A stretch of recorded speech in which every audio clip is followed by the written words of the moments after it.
ዛሬ እንግዲህ ቶቼ ፍፄ ያለን የጠበቅነው ሌላ የሆነው ሌላ ነው። በጣም ያሳዝናል። እንግዲህ ሀሚዬ ሴት ልጅ ከቆረጠች ታውቃላችሁ፣ የምታፈቅረው የፈለገ ቢሆን ከልቧ ካወጣችሁ አትመለስም። እንግዲህ ሀሚዬ ተስፋ ቆርጣለች በብሩኬ እንግዲህ እንደማትፈልገው ነግረዋለች። በጣም የሚያሳዝን ነው። ይከብዳል። ሰላም አለይኩም ሀገሬ ዩቲዩብ ቻናል ተከታታዮች ውዶቼ ማሮቼ አገሮቼ ልጆች በያላችሁ በሰላማችሁ ይብዛ። እንግዲህ ቪዲዮ ሲጀምሩ ላይክ፣ ሼር፣ ሰብስክራይብ እያደረጋችሁ ቅንነት ለራስ ነው። እንግዲህ ዛሬ ወደ ብሩኬ ልሄድ። ብሩኬ እንግዲህ ነፃ ወጥቻለሁ በማለት ደስታውን እንግዲህ ዛሬ አጣጥማለሁ ብሎ መጥቶ ነበር። ግን ደስታው ወደ ሀዘን ተቀይሯል። በጣም ያሳዝናል። ብሩኬ ሁሌ ትመከራለህ፣ ሁሌ ትዘከራለህ፣ ሁሌ ግን አንተ የምትሄደው እንደ ሕፃን ልጅ ነው። ወደኋላ ነው የምታስበው። የ3 የ4 ዓመት ልጅ ጭንቅላታቸው በሰራ ሰዓት ያንተ ደግሞ ወደኋላ ነው የሚያስበው። መጀመሪያ ቀለበት ይዞ መምጣት፣ ተንበርክኮ የጋብቻ ጥያቄ መጠየቅ፣ ተንበርክኮ ቀለበት ላድርግ አይባልም። አንተና ሀሚ ገና አልታረቃችሁ አይደል እንዴ? ገና አልተግባባችሁ በሰሞኑ አይደል? ቁጭ አድርገህ ታርቃችሁ 2-3 ቀን አውርተሃት ይቅር ተባብላችሁ ተስማምታችሁ ወደ ቤታችሁ ሂዳችሁ ከዛ በኋላ ደግሞ ሁሉ ነገር ይደርሳል። አንተ ራስህ ታበላሸዋለህ። ሀሚ ማለት ታውቃታለህ። ንዴት ላይ ከሆነ ቶሎ ማትበርድ ልጅ፣ ቶሎ ወደ ራሷ የማትመለስ ልጅ ናት። እንደ ሌላው ሴት ብላ ሰፍ የምትል ልጅ አይደለችም። ዛሬውን ተሳስታ ስተቱ ቀለበት ሙላዚ አጥፍቻለሁ፣ ጎድጄሻለሁ፣ አስቀይሜሻለሁ፣ ይቅርታ አድርጊልኝ፣ ይቅርታ አድርጌልሻለሁ ብላ በዚህ ቪዲዮ ቢያል ቀለበት ምናምን ባታመጣ እንደዚህ አትል ነበር። ዛሬ ግን ያረከው ሌላ ምንድን ነው ያለችው? በቃ አዲስ አበባ አልሄድም እኔ እዚሁ ቤተሰቦቼ ጋር ተመችቶኛል። ቤትሽ ህይወትሽ ሲለው የለ እኔ መጀመሪያ ነግሬያለሁ፣ መጀመሪያ ወስኛለሁ፣ ውሳኔ መቀየር አልችልም፣ መሄድም አልችልም፣ እዚህ ነው የምቀመጠው፣ ሌላ ሰው ሌላ ህይወት እጀምራለሁ፣ ምርጫዬ ወንድ አንተ አይደለም ሌላ ነው አለች። 4 ነጥብ። በጣም አያሳዝንም? ባንዴ እንግዲህ ሴት ልጅ በ2 ቀን በ3 ቀን እንደዚህ ያ ሁሉ የተገነባ ፍቅር በ3 ቀን አመድ ማረግ ይከብዳል። በጣም ከባድ ነው።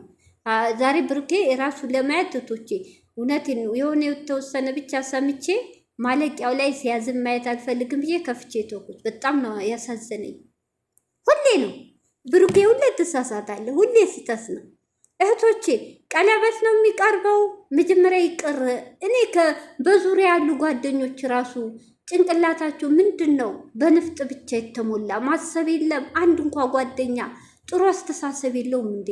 መጀመሪያ እሷን ጠርተው ሰብስበው ሀብ ወንድም ተብዬው ጓደኞቹ በዙሪያ ያሉ ተሰብስበው በሉ በቃ አሁን ሁሉ ነገር ነፃ ሆነ የለ ደግሞ እናንተ ይቅርታ ተጠያይቁ፣ ከዛ ህይወታችሁን ቀጥሉ። በቃ እንሂድ አዲስ አበባ ነው። ቀለበት ሱፍ ለብሶ ቀለበት ምናምን እንዴ!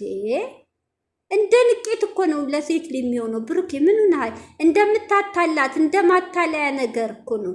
አንተስ ለምን ራስን ዝቅ ታደርጋለህ?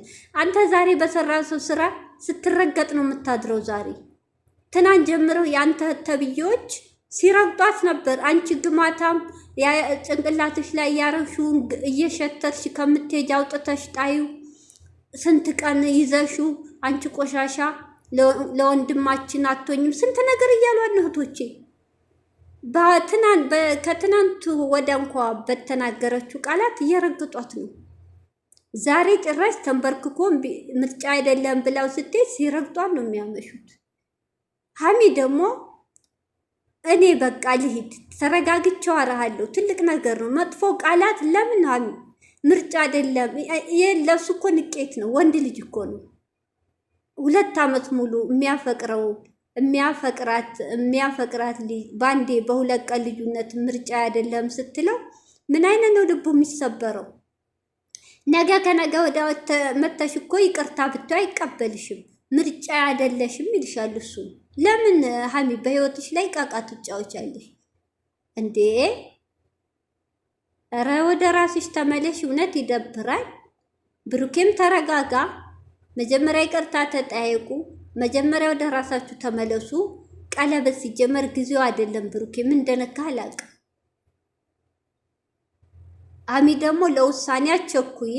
የሚቆጭሽን ነገር የሚጸጽትሽን ነገር አታርጊ። የሰው ወሬ አትስሚ። ሰው ብሩኬ አይሆንሽም ብለሻል። ለአንቺ ጅል አፍቃሪ ተብያለሁ ብለሻል። ይሄ ሁሉ የሚልሽ ሰው ሁላ ጥላትሽ እንጂ ወዳጅሽ እንዳይመስልሽ። የአንቺና የብሩኬ መለያየት የሚወድ ነው ሀሚ።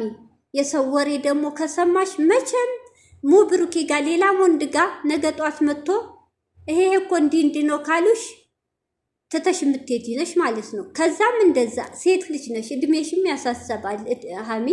እስከ መቼ ሰው ወሬ ከሰማሽ የምትቀጥይ ከሆነ ህይወት እንደዚህ አይደለም ሀሚ። እውነቴን ነው።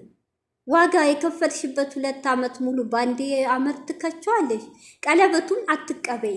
እኔ አሁን አልችልም ብሩኬ። ጥሩ ንግግር ሰደቃ ነው ይባላል በእኛ በሙስሊም። ብሩኬ ቀለበቱን አሁን አልችልም፣ ጊዜውም አይደለም። ጊዜ ፈልጋለሁ፣ ልረጋጋ። አንተ ሂድ፣ እኔ ቀስ ብዬ አስቤበት ወይ እመጣለሁ አልመጣም ሂድ ብትይው ተንበርክኮ ምርጫዬ አይደለህም እንዴ! ልብ የሚሰብር ንግግር አይባልም። ይከፋል እኮ አይባልም። ነውር ነው እውነት። አንቺ ሁሌ ይቅርታ ያሜቶች እንደ ይቅርታ ጨረቃዎች ሁሌ ልብ ሰባሪ ቃላት ነው የምትናገሩ ሀሚ። ይሄ ቃላትሽ እውነት ምከሯት። ልብ የሚሰብር ቃላት ለወንድ ልጅ ወንድ ልጅ ደግሞ ይብሳል። አስባችሁታል? ምርጫዬን አገኘው ብሎ ነገ ጧት ወንድ ልጅ ነው ሴት አያጣም ያመጣል። ከዛ በኋላ ምን ነው ባላልኩት ምን ነው እኔ ነኝ ብዬ የሚቆጭብሽ ቀን ይመጣል እውነት።